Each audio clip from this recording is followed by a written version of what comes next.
और जिसे तुम समर्पण समझ रहे हो, वो समर्पण तो भय से उत्पन्न हुआ, क्योंकि समर्पण कभी किसी के प्रति नहीं होता, मेरे भी नहीं। मैं तो केवल निमित्त मात्र हूं, तुम्हें समर्पण की आवश्यकता का स्मरण कराने हेतु। समर्पण की कोई प्रक्रिया नहीं, अवस्था है, उसे बाहर नहीं ढूंढो, क्योंकि तुम तो केवल उसे अपने अंदर ही पा सकते हो। तुम निरंकुशता चाहते थे अग्नि, स्वतंत्रता चाहते थे। दोष उसमें नहीं अग्नि, दोष तो इसमें है कि तुम उसके उचित अर्थ से विमुख हो गए। स्वतंत्रता तो वही है अग्नि जो अहंकार के पराधीन नहीं, अर्थात जो अहंकार से स्वतंत्र है। जहां अहंकार नहीं, वहां महत्व और महत्वहीनता,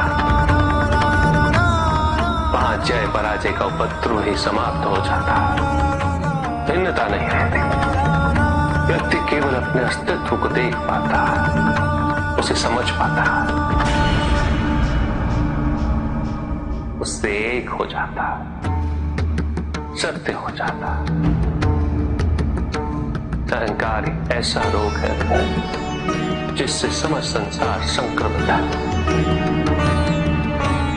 किंतु ये एक ऐसा रोग भी है जिसकी उत्पत्ति और पोषण तथा उससे मुक्ति का मार्ग भी व्यक्ति में ही निहित होता है। ये तुम पे निर्भर करता है कि तुम किस मार्ग पर चलना चाहते हैं, किस लक्ष्य को प्राप्त करना चाहते हो।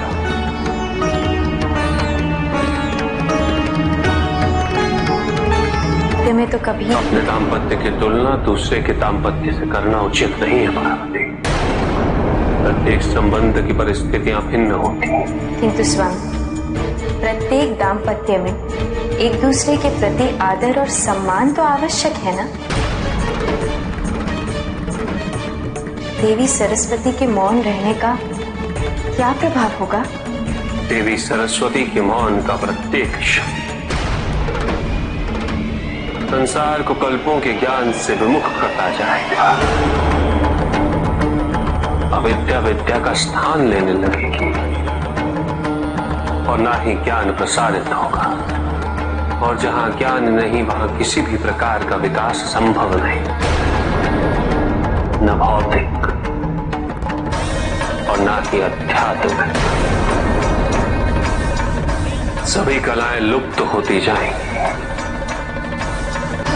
विवेकहीनता का वर्चस्व बढ़ता जाएगा। जो विचारवान उन्हें विचारहीन व्यक्तियों से संघर्ष करना पड़ेगा, उनसे पराजित होना पड़ेगा।